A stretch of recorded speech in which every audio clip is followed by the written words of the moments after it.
모든 백성이 요단을 건너기를 마칠 때까지 모든 이스라엘은 그 마른 땅으로 건너갔더라. 아멘.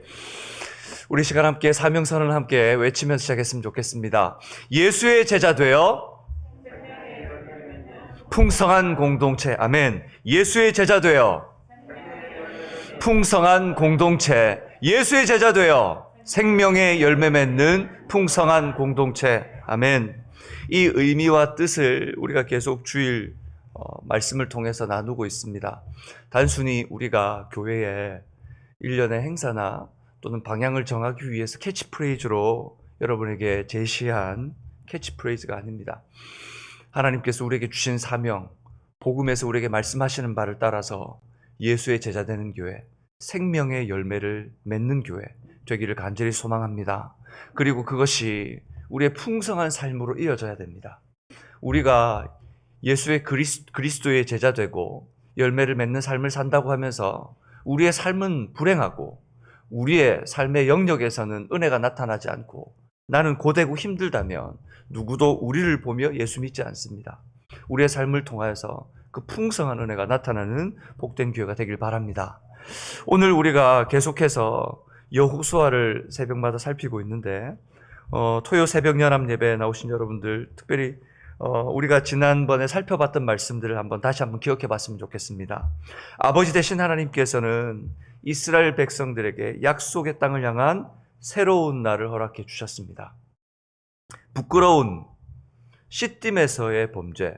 그럼 시딤 나무가 무슨 나무라고 그랬죠? 한국으로 얘기한다면 아카시아 나무. 아카시아 나무 종류의 그런 나무입니다. 이 어그러지고 옹이지고 그래서 쓸모없을 것 같은 이 나무, 하나님께서 그 나무도 하나님의 성전을 위한 조각목들로 사용하여 주신 것처럼 우리에게 옛삶을 청산하고 새삶을 시작할도록 하나님께서 이스라엘 백성들에게 기회와 언약을 허락해 주셨습니다. 여러분과 저에게도 영원한 생명과 새 하늘과 새 땅을 소망하는 영원한 새 생명을 주신 줄 믿습니다. 그러므로 우리가 이 말씀을 여호수아서를 살피면서 구약에 있었던 이미 지나온 아주 한켠의 역사 같은 대하소설을 읽는 것이 아니라 하나님께서 그때의 시간과 역사 속에 역사하신 것을 오늘도 우리의 삶 가운데 역사하신다는 사실에 대해서 믿음으로 받아들이는 태도와 자세로 말씀을 들을 때 이것이 나의 말씀으로 받아들일 줄 믿습니다. 그리고 생명을 얻은 자로 새로운 삶을 살기를 원하십니다. 우리가 그렇게 살려고 몸부림치는데도 불구하고 여전히 우리의 삶에는 어렵고 힘든 이 땅의 삶이 기다리고 있습니다. 말씀을 듣고 밖으로 나가면 갑자기 은혜로운 삶이 펼쳐지는 것이 아니고 고되고 힘든 삶은 여전히 우리를 기다리고 있습니다. 하지만 하나님께서 요단의 두려움, 그 두려움 앞에 서 있는 이스라엘 백성들, 하나님 약속을 붙들고 나와서 가나안 땅으로 들어가려고 하는데 요단의 물줄기가 그들을 막아섰습니다. 그때 하나님께서 어떻게 하셨습니까? 법궤와 함께 길을 인도하셨습니다. 그리고 광야와 같은 인생일지라도 전지전능하신 하나님께서 인생의 키를 잡고 마침내 소망의 항구로 인도하실 것을 우리가 말씀을 통해 살펴보았습니다. 이 은혜가 여러분 단순하게 내가 듣는, 내가 보는 은혜가 아니고 내 삶에 경험되어진 은혜로 여러분들에게 내려치기를 여러분 주님의 이름으로 축복합니다. 오늘 우리가 함께 읽은 말씀은 이제 요단을 건너 하나님께서 어떻게 그들을 가나안 땅으로 인도하시는지를 생생하게 보여주는 현장 메시지입니다. 이 현장을 통해 하나님께서 무지한 이스라엘 백성들에게 뭔가 가르치고 싶었던 것 같아요. 하나님에 대해서 지금 알아갈 필요가 있었습니다. 이스라엘 백성들은 우리는 성경이 있습니다. 성경이 있어도 잘 모르잖아요. 기록된 하나님의 말씀이 있어도 성경을 20독 하고 30독 하고 100독을 한다고 해도 여러분 성경에 있는 성경의 메시지, 이 맥이 무언지 겟투로 하지 못한다면 이 책만 읽는다고 해서 이해되는 게 아니에요. 그러면은 지식이 있고 학식이 높은 사람들은 이미 하나님을 만났죠. 성령이 역사하셔서 우리에게 조명하지 않는 이상 하나님이신 성령께서 우리에게 하나님의 말씀을 온전히 깨닫게 하지 않는 이상 우리는 성경을 제대로 이해할 수 없습니다.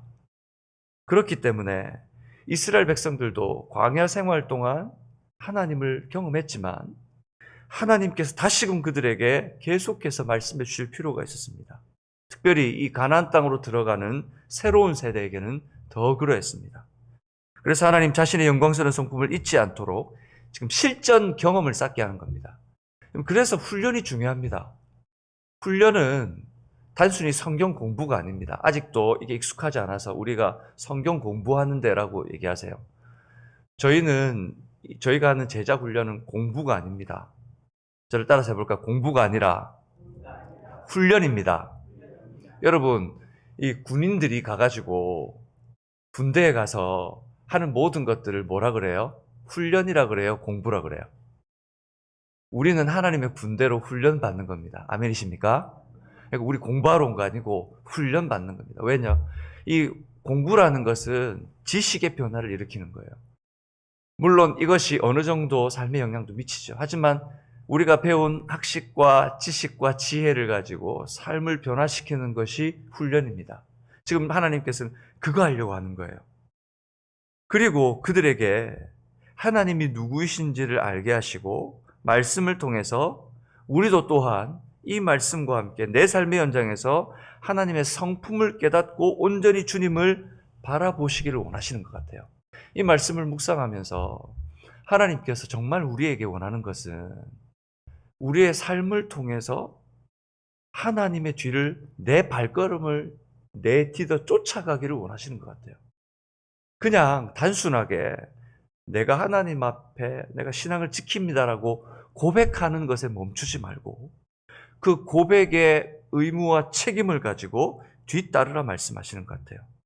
그래서 하나님께서 오늘 본문을 보면 어떤 분인지를 아시기를 원하시고 승패의 좌우의 결정, 우리 인생의 승패의 결정은 하나님을 분명히 아는 것이라는 것을 가르쳐 주시는 것 같아요.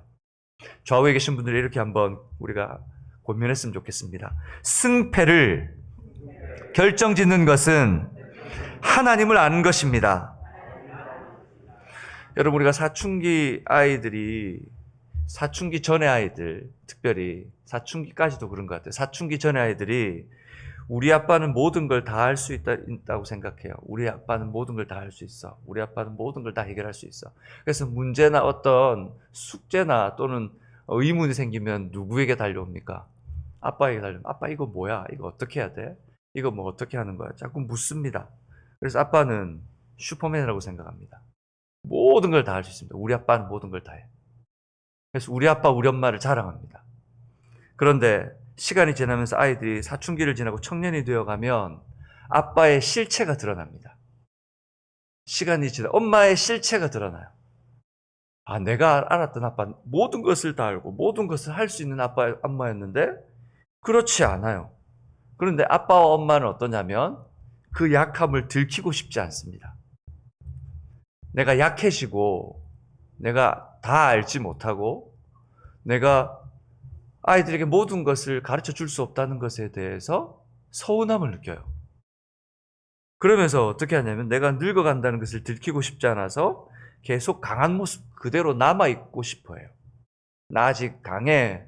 나 아직 늙지 않았어. 나 아직 힘 있어. 라는 것을 보여주려고 해요. 그래서 뭐라 그러냐면 어르신들하고 얘기하다 보면 자녀들이 뭐라 그래도 내가 아직 뭔가 손에 뭔가 쥐고 있어야 돼.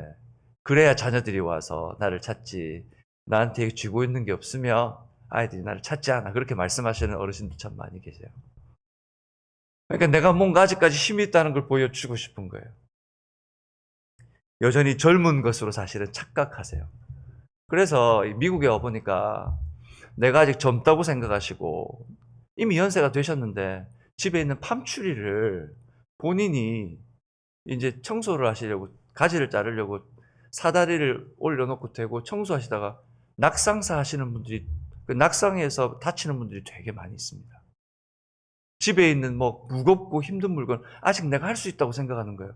그러다가 허리를 삐끗하시거나 그래서 골절이 되시거나 이런 어르신들 참 많이 봬요. 아직 젊다고 생각해요. 내 생각엔 아직 젊어요. 근데 우리가 스스로를 알지 못하는 거죠. 아이들 앞에서 똑같아요. 내가 아직 강하다는 걸 보여주고 싶어요. 이것을 뭐라 그러냐면 슈퍼맨 컴플렉스라고 불러요. 슈퍼맨 컴플렉스. 뭐라 그런다고요? 슈퍼맨 컴플렉스.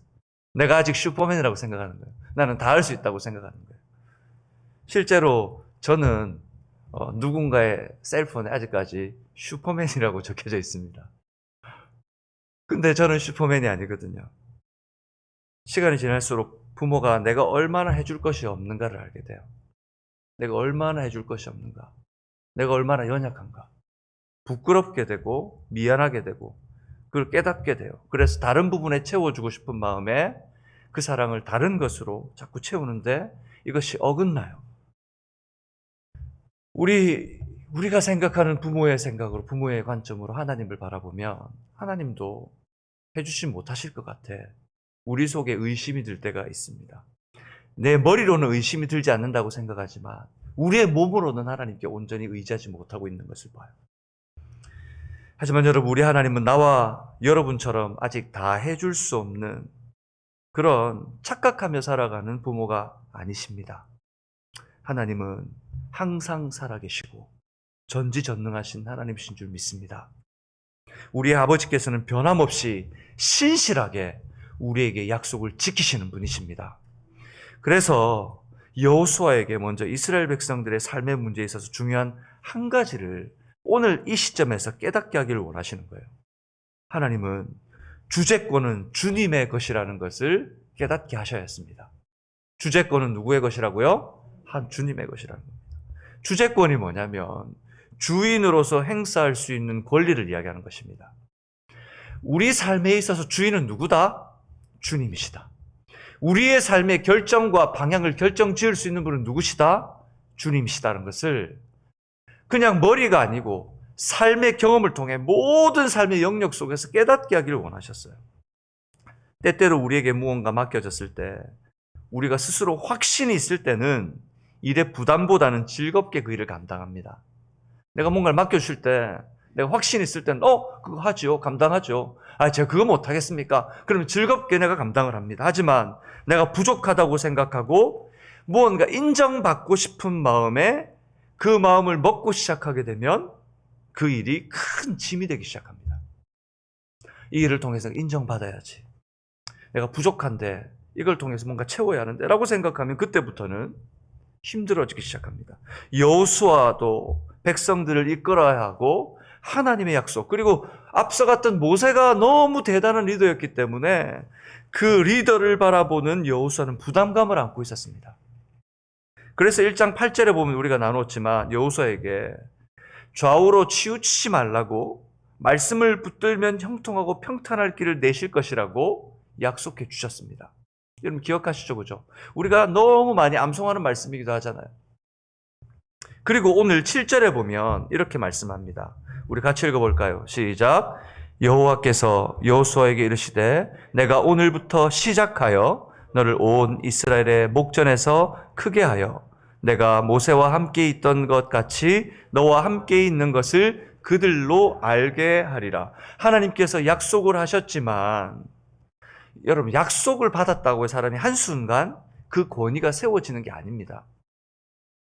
뭔가 그 자리에 왔다고 해서 갑자기 그 자리에서 권위가 세워지는 게 아니에요. 권위라는 것은 내가 이러니까, 내가 이런 사람이니까 내 권위를 알아주세요라고 한다고 해서 권위가 자연스럽게 세워지는 것이 아닙니다. 권위는 권위를 받고 싶은 사람이 요청하는 것이 아니라 권위를 주는 사람의 입장에서 그 권위를 인정해 주는 마음이 있을 때 그 권위가 서게 돼요. 근데 그 시간은 단순하게 몇 주, 며칠로 되는 문제가 아니란 말입니다. 여호수아가 바로 그런 것이었습니다. 그래서 여호수아는 그 문제와 씨름하고 있었습니다. 나의 권위의 영향력이 온전히 미쳐져야 하나님께서 내게 주신 권위로 이 백성들을 하나님의 말씀 앞에서 가나안 땅으로 이끌어갈 것인데 지금 그 문제와 싸우고 있는 거예요. 그 씨름 속에서 고백할 수 있는 한 가지가 뭐냐면 지금 여호수아가 고백해야 되는 게 뭐냐면 이 씨름을 하면서 주님 제가 할 수 있는 게 아니군요. 이 모든 것은 주님의 것입니다. 주님이 하실 수 있는 거군요. 라고 하는 고백이 필요했습니다. 왜요? 우리가 내 마음대로 할 수 있는 것이 없잖아요. 인생에 있어서 내 마음대로 내가 계획해서 되는 게 없잖아요. 그래서 여호수아도 그걸 알아야만 했습니다. 여러분, 우리 하나님은 우리보다 우리를 더 잘 아시는 분인 줄 믿으시기 바랍니다. 우리보다 우리를 더 잘 아세요. 나는 나를 잘 몰라요, 사실. 여러분이 여러분을 안다고 생각하시겠지만 사실 나보다 내 옆에 있는 우리 배우자들이 나를 더 잘할 때가 많아요. 나보다 우리 아이들이 우리를 더 잘할 때가 많아요.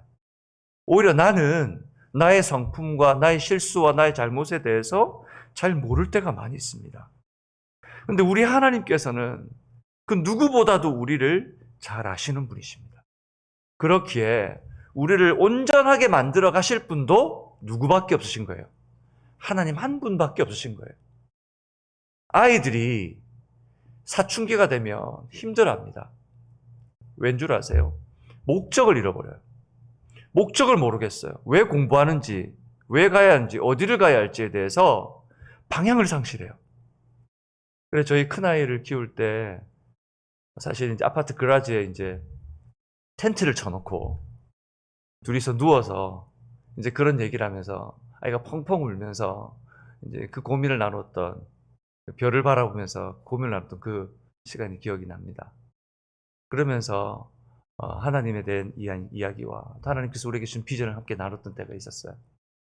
아이들이 목적을 잃고 상실할 때 중요한 것은 뭐냐면 세상에 여러 가지, 어떤 대학을 가야 된다 또는 어떤 좋은 것을 선택해야 된다보다 가장 더 중요한 것은 그 인생의 주인이 누구인가를 아이들에게 알려주는 거예요. 그리고 아이들의 마음에 평안함을 가지고 그 인생의 주인 되신 하나님 앞에서 그들의 삶을 돌아볼 수 있는 눈을 열어줘야 해요. 지금 마치 하나님께서는 그때 저처럼 지금 여호수아를 통해서 하나님의 마음을 알려주고 계신 거예요. 시편 139편에 보면 하나님께서 우리를 얼마나 잘 아시는지 나타나 있는데 우리 같이 볼까요? 시편 139편 13절에서 16절까지 말씀입니다. 시편 139편, 여러분 성경으로 한번 찾아보셨으면 좋겠어요. 새벽에 힘드실 줄 알지만 여러분의 성경을 한번 펴보세요. 자막으로도 나오지만 시편 139편 13절에서 16절까지 말씀입니다. 여러분 성경에다 하이라이트를 해도 괜찮으시고 좀 표시해놨다가 또 읽었으면 좋겠어요. 13절에서 우리 16절까지 말씀 우리 한번 같이 읽어볼까요? 시작. 주께서 내 내장을 지으시며 나의 모태에서 나를 만드셨나이다. 내가 주께 감사하옴은 나를 지으심이 심히 기묘하심이라. 주께서 하시는 일이 기이함을 내 영혼이 잘 아나이다. 내가 은밀한 데서 지음을 받고 땅의 깊은 곳에서 기이하게 지음을 받은 때에 나의 형체가 주의 앞에 숨기지 못하였나이다.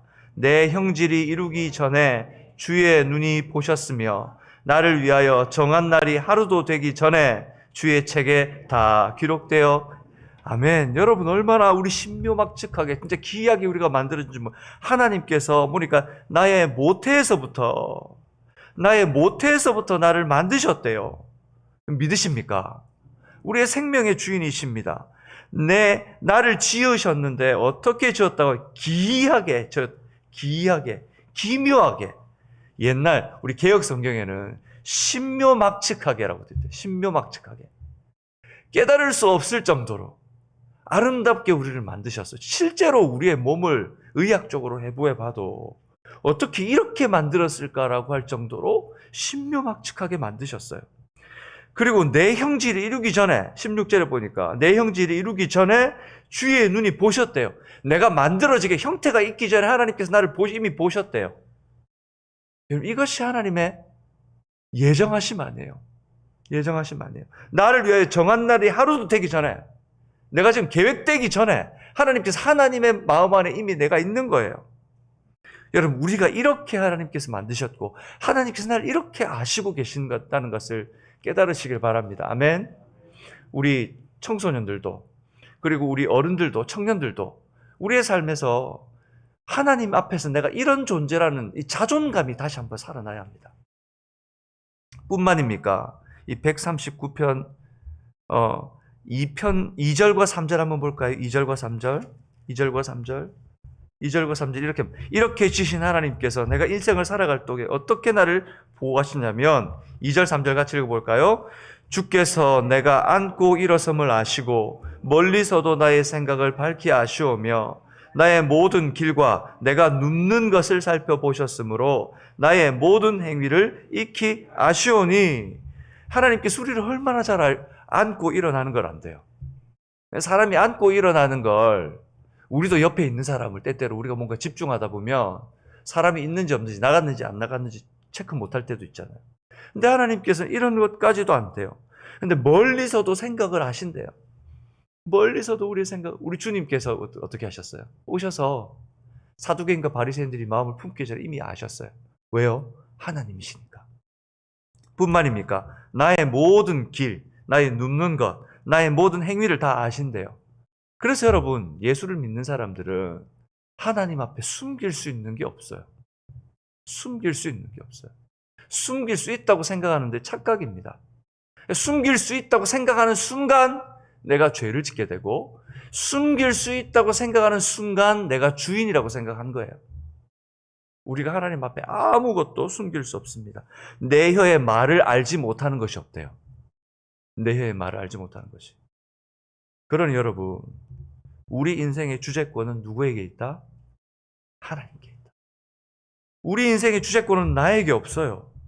이것을 분명히 우리가 알아야 오늘 우리가 걸어가는 길을 온전히 걸 수 있다. 누구보다 가슴 깊이 깨달았던 바울이 로마서 14장 7절 8절에서 이렇게 고백합니다. 우리 같이 볼까요? 시작. 우리 중에 누구든지 자기를 위하여 사는 자가 없고 자기를 위하여 죽는 자도 없도다. 우리가 살아도 주를 위하여 살고 죽어도 주를 위하여 죽나니 그러므로 사나 죽으나 우리가 주의 것이로다. 아멘. 여기서 우리는 누구입니까? 그렇습니다. 예수 그리스도를 주와 그리스도로 고백한 사람들입니다. 한마디로 말하면 한 단어로 하면 이것이 바로 교회입니다. 교회는 건물이라고 그랬습니까? 사람이라고 그랬습니까? 그러면 내가 교회입니다. 나는 하나님 나라의 백성된 제자들이죠. 이들의 삶의 기준이 무엇입니까? 주를 위한 삶입니다. 살아도 죽어도 주를 위하여 사는 겁니다. 예수를 위하여 사는 겁니다. 아이들이 왜 공부해야 됩니까? 아이들의 비전이 무엇이어야 됩니까? 예수를 온전히 믿고 주님을 온전히 인정하는 것이 그들의 비전이 되어야 됩니다. 아멘이십니까? 그것을 나타내기 위해, 그 일을 하기 위해서 직업이 필요하고 전공이 필요하고 내 은사와 달란트를 통해서 하나님께서 허락하신 그 삶의 목적을 따라서 준비해 가는 거예요. 그것을 아이들이 잘 알게 하고 그것을 잘 깨달아 방향과 목적을 설정하고 신앙 안에서 온전히 자라게 하는 것이 교회 교육이 되어야 돼요. 그래야 해서 아이들이 자라서 하나님의 선하신 목적을 따라서 그들이 발견할 수 있는 비전을 찾게 해야 됩니다. 그것이 또한 부모 교육이 돼야 돼요. 부모가 무엇을 교육해야 될지, 아이들을 어떻게 가르쳐야 될지에 대해서 고민하고 어떻게 대해야 될지에 대해서 고민하는 것을 봐요. 그러면서 프로그램이나 여러 가지 시사 프로그램이나 또는 여러분 엔터테인먼트에서 우리에게 막 그런 것들을 가르치려고 수많은 전문가들을 불러서 합니다. 근데 여러분, 성경을 통해서 성경이 가르치는 바들을 온전히 따라가면 성경이 가르치는 바들 아이들이 할 수 있도록 부모가 놓지 않고 부모가 삶의 현장에서 교회 교육에 다 맡기려고 해요. 왜냐하면 교회 교육은 여러분 일주일에 몇 시간 합니까? 몇 시간 정도? 맥시멈 몇 시간 정도예요? 부모는 아이들과 몇 시간 정도 같이 있습니까? 하루 24시간 아니잖아요. 그죠? 학교도 가야 되고 삶을 살아야 하지만 누구보다도 가장 많이 삶을 영위하는 건 부모들입니다. 그렇기 때문에 우리의 삶에 온전한 비전을 아이들에게 심어줄 수 있는 것은 부모 세대가 주님 앞에 온전히 깨어 있을 때 자녀 세대가 주님 앞에 깨어 있을 수 있는 거예요. 그러니 여러분, 우리가 이것을 유기적으로 생각해야 되는, 자꾸 따로 떼어놓고 생각합니다. 교육부는 교육부, 성인은 성인, 이것이 아니라 교회는 따로 떼어놓고 생각할 수 있는 어느 것도 하나도 없습니다. 몸의 부분 사지를 여러분 따로 떼어놓고 생각합니까? 아니에요. 몸은 하나입니다. 사랑하는 여러분, 우리가 온전히 내 삶의 주재권을 주님께 맡길 때 나 혼자가 아니라 다른 영혼을 채우시는 하나님의 은혜를 누리게 될 줄 믿습니다. 하나님이 그리스도 예수 안에서 영광 가운데 풍성한 대로 모든 쓸 것을 채우시는 은혜를 경험하게 될 줄 믿습니다. 은혜를 허락하시는 것은 주님입니다. 그러므로 거룩한 포기를 하십시오. 포기를 하셔야 됩니다. 내가 포기할 것 포기하지 않고 내가 다 하면서 내가 하겠다? 누구도 할 수 없습니다. 나의 삶을 결단하고 포기할 것을 포기해야 됩니다. 내 물질, 내 시간, 내 절정, 내 에너지, 내 계획들을 쳐내야 될 것들은 쳐내야 합니다. 과감하게 생명 아닌 것은 교회가 쳐내야 교회가 온전히 목적을 향해 달려갈 수 있습니다. 여러분과 저에게 주님의 이름으로 이 거룩한 포기가 있기를, 주재권을 주님께 돌려드릴 수 있기를 주님의 이름으로 축복합니다. 그리고 하나님께서 여호수아를 통해 요단강을 바라보고 있는 그 백성들에게 이렇게 외치게 합니다. 여호수아 3장 10절입니다. 같이 읽어볼까요? 또 말하되 살아계신 하나님이 너희 가운데 계시사 가나안 족속과 헷 족속과 히위 족속과 브리스 족속과 기르가스 족속과 아모리 족속과 여부스 족속을 너희 앞에서 정령이 쫓아내실 줄을 이 일로 너희가 알리라. 왜 성경에 이렇게 지금 가나안 7족속, 이 너무 중요한 이 족속들입니다. 어떻게 보면 7이라고 하는 숫자가 완전수이잖아요. 이 완전수를 볼 때 지금 이 가나안 땅을 점령하고 있는 완전한 이 족속들을 통해서 어쩌면 하나님께서 하나님 나라에 가서 싸워야 될 하나님이 아닌 다른 하나님을 반하는 이 하나님의 세력들을 표현하고 계신 것 같아요. 내 개인의 주재권으로 주님을 인정한다 하더라도 오늘 가나안 7족속을 말씀하신 것처럼 우리 앞에 버티고 있는 이 무자비한 이 민족들처럼 우리가 해결할 수 없는 문제들이 너무 많아요. 신앙생활을 하다가. 사실 이 7족속은 이 조그만 그 팔레스타인 지역에 있는 7족속이지만 강대국조차도 손댈 수 없는 민족들이었습니다. 사진을 한번 보여주시겠어요? 여기 보면 이제 이게 우리가 알고 있는 이스라엘의 거의 대부분의 지역이에요. 근데 해변을 따라서, 해변이 있는 지역을 따라서 이 가나안 7족속이 이렇게 표시되어 있죠. 자리 잡고 있습니다. 이 가나안 7족속은 그 당시에 철기를 갖고 있던 민족이었습니다. 팔레스타인 지역에. 이 블레셋이라고 하는 민족은 철기라는 게 그 당시에는 다 청동 이런 거 썼단 말이에요. 흐물흐물하고 치면은 잘 깨어지는. 근데 철을 가지고 있었어요.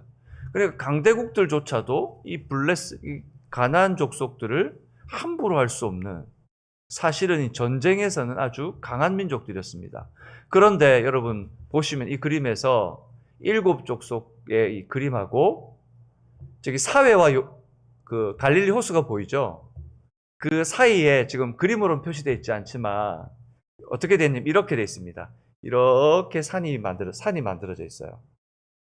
가나안의 7족속들은 여기 밑에 있는 이 구릉지에 살고 이스라엘 백성들은 대부분 어디 사냐면 산 기슭 꼭대기에 산단 말이에요.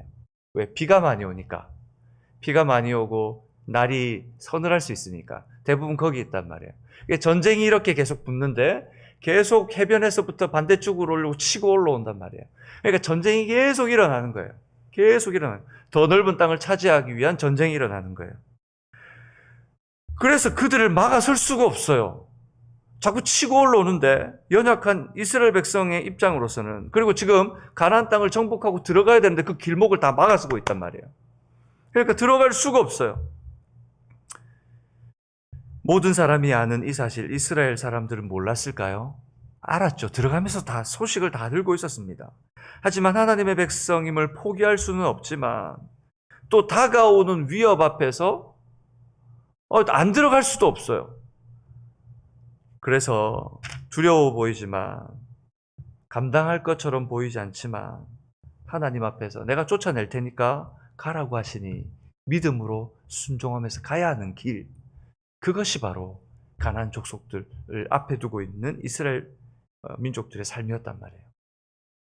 우리 앞에 뻔히 어려움이 보여요, 여러분. 신앙으로 살아가는 게. 근데 가야 돼요. 아멘이십니까? 가야 돼요. 그 길 포기할 수 없어요. 정면으로 맞서면 우리가 깨질 걸 알아요. 그럼에도 불구하고 계란으로 바위 치기지만 가야 돼요. 만년송은, 백년송은, 여러분 그거 아십니까? 설악산에 가보면, 제가 설악산에서 군생활을 했잖아요. 저는 설악산을 거의 1년에 6개월, 7개월, 8개월 정도를 이제 헤매고 다녔던 사람이니까. 가보면, 산 꼭대기에 보면, 그 민간인들이 들어갈 수 없는 군사적에 들어가 보면 너무 예뻐요. 이 사람의 발길이 닿지 않았던 곳이기 때문에 살아있어요. 거기 가보면 만년송들이 큰 바위를 그 뿌리가 뚫고 지나가서요. 어떻게 바위를 뿌리가 뚫고 지나가는지 모르겠어요. 그래서 바위를 쪼개놓고 있어요. 그것이 하루아침에 이루어졌겠어요? 쉬운 일이었겠습니까? 그 뚫고 지나간단 말이에요. 하나님께서 우리에게 그런 은혜를 허락하실 줄 믿습니다. 뚫고 지나가게 하십니다. 그래서 창세기 15장에 보면 아브라함과 언약을 세우실 때에 15장 16절에 이렇게 말씀하셨어요. 같이 한번 읽어보겠습니다. 시작. 내 자손은 4대 만에 이 땅으로 돌아오리니 이는 아모리 족속의 죄악이 아직 가득 차지 아니함이라 하시더니, 이 땅에 4대 만에 돌아오게 하신대요. 4대 만에. 이것이 하나님의 약속이었어요. 하나님께서 모든 역사를 이미 주관하고 있다는 거예요. 다니엘서 2장 21절에 보면 그래서 이렇게 말씀하십니다. 같이 읽겠습니다. 그는 때와 계절을 바꾸시며 왕들을 폐하시고 왕들을 세우시며 지혜자에게 지혜를 주시고 지식자에게 지식을 주시는도다. 우리 가운데 살아계신 하나님은 이 모든 왕들을 세우시게 하시고 폐하시기도 하실 수 있는 분이라는 것을 깨달으시기 바랍니다. 이 보면 성경 속에 일어났던 모든 일들이 말씀 그대로 다 되었습니다. 그 말은 무슨 말이냐? 모든 역사의 주인은 누구시다? 하나님이시라는 거예요.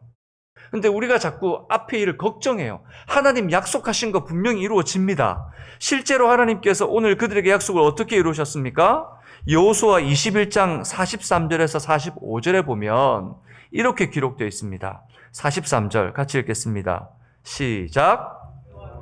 이스라엘의 조상들에게 맹세하사 주리라 하신 온 땅을 이와 같이 이스라엘 백성 다 주셨으므로 그들이 그것을 차지하여 거기에, 우리가 이제 성경을 지금 읽고 있지만 그때 여호수아의 시대 사람들은 이 결과를 모르고 걸어갔단 말이에요. 그런데 우리는 이 성경을 통해서 이미 다 확인하는 거예요. 이보다 더 큰 은혜가 어디 있습니까? 왜 이렇게 이 하나님의 말씀을 우리에게 주셨어요? 너희가 반드시 너희의 걸음에 나의 약속을 성취하는 것을 보게 될 것이라는 거예요. 아멘이십니까? 44절 이렇게 말씀합니다. 우리 같이 읽읍시다. 여호와께서 그들의 주위에 안식을 주셨으되 그 조상들에게 맹세하신 대로, 아멘, 이 전쟁에 맞설 수 있는 자가 없게 하셨습니다. 맞설 수 있는 자가 없게 하셨습니다. 이스라엘이라는 민족이 그렇게 강하고 뛰어났습니까, 여러분? 아닙니다. 오합지졸이었습니다. 그들의 숫자가 많아서입니까? 아닙니다. 여러분 성경을 보십시오. 이 적군들의 숫자가 얼마나 많았냐면 모래알처럼, 메뚜기 떼처럼 많다고 표현해요. 비교할 수 없는 그때 이 고대 전쟁은 사람 수의 싸움입니다. 사람이 많아야 전쟁이 이기는 거예요. 근데 적은 수로 큰 전쟁을 이긴다? 그것은 엄청난 지혜와 전략이 있어야 되는 거예요. 그래서 손자병법이라는 것이 왜 유명합니까? 적은 수로 많은 사람들을, 적병들을 이길 수 있었던 지혜를 모아놓기 때문이에요. 그런데 그 지혜를 주시는 분이 누구란 말이에요? 하나님이시란 말이에요. 45절에 분명히 이렇게 말씀하셨죠. 하나님께서 약속하신 것을 이루기 위해 모두 하나님이 하신 일이라는 거예요. 이것이 모두 하나님이 하신 일. 내 삶의 주재권은 주님의 것이라는 것과 더불어 하나 더 우리가 기억해야 될 것이 있습니다. 이 땅의 역사의 주재권도 누구의 것이다? 주님의 것이다. 우리가 매스컴을 통해서 봅니다. 매스컴을 통해서 정치권들, 또 지금 일어나는 사실들, 팬데믹 상황들, 어떻게 해야 돼요? 이걸 어떻게 해야 돼요? 막 고민을 하고 두려워 떱니다. 하지만 이 주재권이 누구의 손에 있다고요? 하나님의 손에 있습니다. 여러분, 우리가 우려하고 떠들어대며 해야 될 것이 아니라, 그러면 이 상황 속에서 하나님의 은혜와 역사를 어떻게 흘러보내야 될 것인가를 고민해야 되는 거예요. 이것이 어렵고 힘드니까 우리 예배 못 드리니까 어떻게 예배를 꼭 드리게 해야 되는 것이 아니라 예배 드려야죠. 예배를 드리지 말자는 것이 아닙니다. 하지만 예배를 드리는 이유와 목적이 뭡니까, 여러분? 하나님의 은혜를 얻어서, 힘을 얻어서 세상 속에서 예수 그리스도를 증거하는 제자로 살아내는 것입니다. 은혜의 복음을 증거하는 것이 우리의 삶의 사명입니다. 그렇다면 이 상황 속에서 우리의 고민이 뭐여야 됩니까? 어떻게 하나님의 말씀과 그리고 하나님의 은혜를 지켜내고 우리의 속에서 말씀의 은혜를 놓치지 않으려고 애를 써야 하며, 그걸 통해서 어떻게 복음이 증거되어야 될까? 이 팬데믹 상황 속에서 어떻게 하나님의 은혜를 증거해야 될까? 이 은혜와 지혜를 모아야 될 때인 것이죠. 근데 그 지혜도 누구의 손에 있다는 겁니까? 하나님의 손에 있다는 것입니다. 이스라엘 백성들 눈앞에, 하지만 그럼에도 불구하고 지금 어떤 일이 벌어지고 있습니까? 13절 같이 한번 읽겠습니다. 3장 13절 시작. 온 땅의 주 여호와의 궤를 맨 제사장들의 발바닥이 요단물을 밟고 멈추면 요단물 곧 그 위에서부터 흘러내리던 물이 끊어지고 쌓여 서리라. 여호와의 궤를 맨 제사장들이 강으로 들어갔어요. 지금 눈앞에 지금 보이는 그 문제를 정면으로 뚫고 지나가려고 강으로 들어갔습니다. 그런데 그때만 해도 물이 멈춰 섰을까요? 안 섰을까요? 처벅처벅 물을 밟고 들어갑니다. 물이 발목까지, 정강이까지, 그리고 무릎까지. 그런데 갑자기 이 쏟아내리던 물이 저 위에서부터 차곡차곡 쌓여지는 것이 그들의 눈으로 보이기 시작합니다. 14절과 16절까지 우리 계속 같이 한번 읽어볼까요? 시작.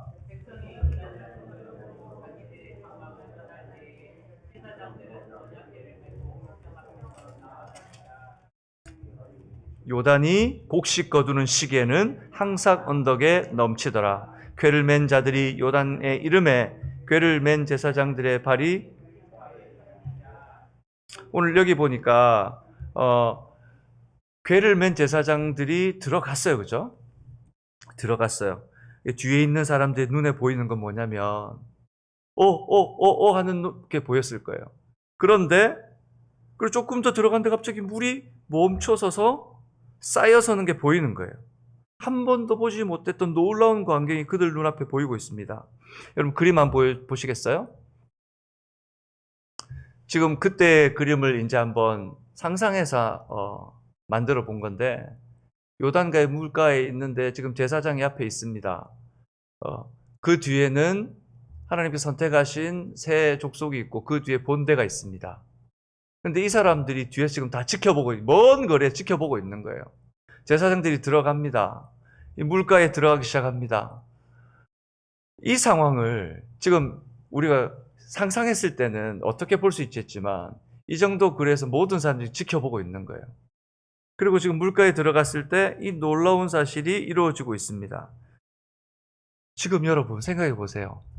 물이 흘러내리는 것이 마치 벽처럼 쌓여지는 걸 보면 어떤 느낌이 들까요?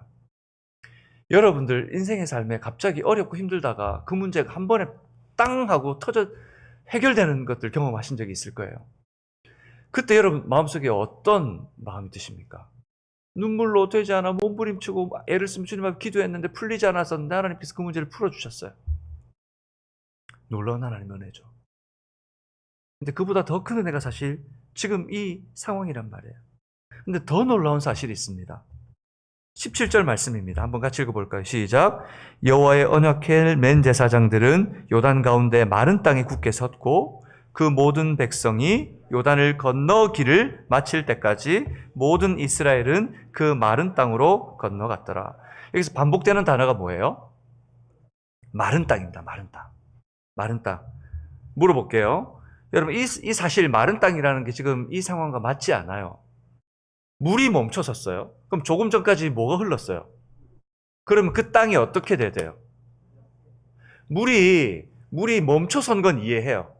그러면 물이 멈춰섰다면 그 땅은 말라 있어야 되는 게 아니고 촉촉해져 있거나 질퍽질퍽해야 돼요. 그런데 오늘 성경에 분명히 이야기합니다. 마른 땅을 건넜대요. 마른 땅을. 어떻게 이 마른 땅을 건널 수 있었을까요? 근데 이 비슷한 사건이 우리 출애굽 때 일어납니다. 홍해 사건에 마른 땅이 등장합니다. 출애굽기 14장 21절인데 여러분 같이 한번 읽어볼까요? 출애굽기 14장 21절입니다. 시작. 모세가 바다 위로 손을 내밀매 여호와께서 큰 동풍이 밤새도록 바닷물을 물러가게 하시니 물이 갈라져 바다가 마른 땅이 된지라. 여러분 우리가 겨울철이 되면 이 건조하면 차가운 것 때문에 우리 목이 마르는 걸 느끼잖아요. 건조한 걸.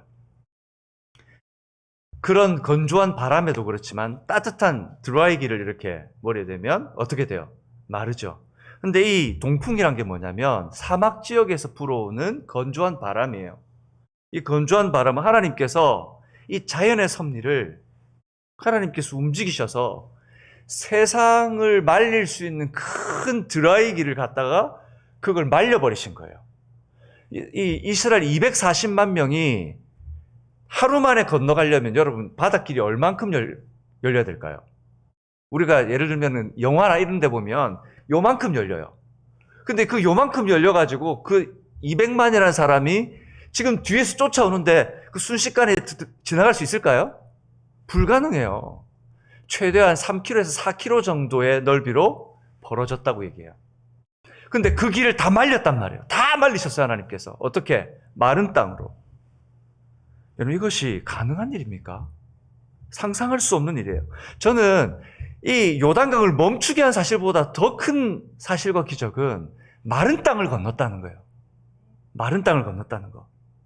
여러분, 우리는 우리가 맞는 것을 자랑하고 우리의 삶의 문제 앞에서 아웅다웅하지만 사실 우리의 인격과 국가의 권력으로도 막을 수 없는 것이 바로 자연의 힘 아니에요? 자연의 힘이에요. 근데 하나님께서 이 자연의 힘까지도 자연의 순리까지도 움직이실 수 있는 능력을 가지신 주재권을 가지신 분이 누구란 말이에요? 하나님이시란 말이에요. 수많은 사람들이 자연재해로부터 목숨을 잃는 것을 우리가 매스컴을 통해서 매해 보지 않습니까? 중동부로 가면 뭐가 있습니까? 4월이 되면, 저는 중부에 살았기 때문에 4월 매달 1월 1일이 되면은 사이렌이 울립니다. 윙 하고 사이렌이 울려요. 그게 뭘 위한 거냐면 토네이도를 위한 연습입니다. 토네이도가 오니까 그 사이렌이 울리면 토네이도가 오는 줄 알고 피신하라고, 그라지로 피신하든지 아니면은 이 베이스먼트로 피신하라고 울려요. 중동부로 가면은 이 토네이도 때문에 4월만 되면 초긴장 상태입니다. 서부로 오면 뭐가 있습니까? 지진이 있습니다. 서부에 지진이 있고 중동부에 가면 토네이도 있으니까 남부로 가면 되겠는데, 남부에 가면 또 뭐가 있습니까? 허리케인이 있습니다. 우리는 여기에 가도 죽고 저기에 가도 죽고 살 길이 없어요. 그러면 우리가 어떻게 해야 됩니까? 우리가 아무리 애를 쓰고 발버둥을 쳐도 자연의 섭리 하나조차도 막아설 수 없다고요. 계속해서 인간의 죄된 본성으로 파괴된 자연이 인간에게 되려 위협이 되고 있습니다. 경건한 사람들은 두 번 다시 기억하기 싫어하는, 이 경험한 사람들은 두 번 다시 경험하기 싫어요. 지진 한 번 경험한 사람들은 노이로제가 걸려요. 조금만 쉐이크 돼도 막 가슴에 심텀이 막 오기 시작해요. 하지만 여러분, 우리 하나님은 약속의 땅으로 건너가는 그들에게 오늘 우리에게 뭘 말씀하고 싶으신 걸까요? 지금 너희 가운데 살아계신 하나님은 요단강을 가르고 마른 땅으로 건너가 계신 것처럼 모든 천지 만물의 주재권을 가지고 계셔서 어떤 시험과 도전 앞에서도 너희를 안전히 지키실 것이라는 것을 말씀하고 계시는 거예요. 불같은 시험, 물같은 도전이 우리 앞에 와도 하나님은, 구원받는 하나님의 백성은 반드시 하나님께 지켜내실 줄 믿습니다. 말씀을 맺겠습니다. 요단강이라는 현장을 통해 하나님께서는 중요한 것을 알리시고자 하십니다. 약속의 땅에서 오직 하나님을 믿음으로 하나님의 백성의 삶을 살아야 할 거룩한 공동체라는 사실을 너희가 깨달으라는 거예요. 너희의 힘으로 갈 수 있는 것이 아니라는 거예요. 순종하고 약속의 말씀을 믿으며 하나님이 하실 일만 바라보고 가면 그 삶을 하나님께서 온전히 붙드신다는 거예요. 믿으십니까? 너희 가운데 살아계신 하나님은 우리의 주인 되신 하나님이시라는 사실을 잊지 말라는 거예요. 그러기 위해서 먼저 하나님께서 어떤 분이다? 내 삶의 주인이시다. 아멘이십니까? 두 번째, 하나님께서는 모든 역사의 주인이십니다. 세 번째, 하나님은 자연 만물의 주인이십니다. 그러므로 여러분, 나의 인생의 주인이시고 온 역사의 주인이시며 온 우주의 주인이신 하나님이 누구의 하나님이시라고요? 나의 하나님이십니다. 왜 두려워하십니까? 왜 무서워하십니까? 무얼 걱정하십니까? 오늘 주님 앞에서 믿음으로 나갈 수 있는 여러분 되시기를 주님의 이름으로 축복합니다. 우리 이 시간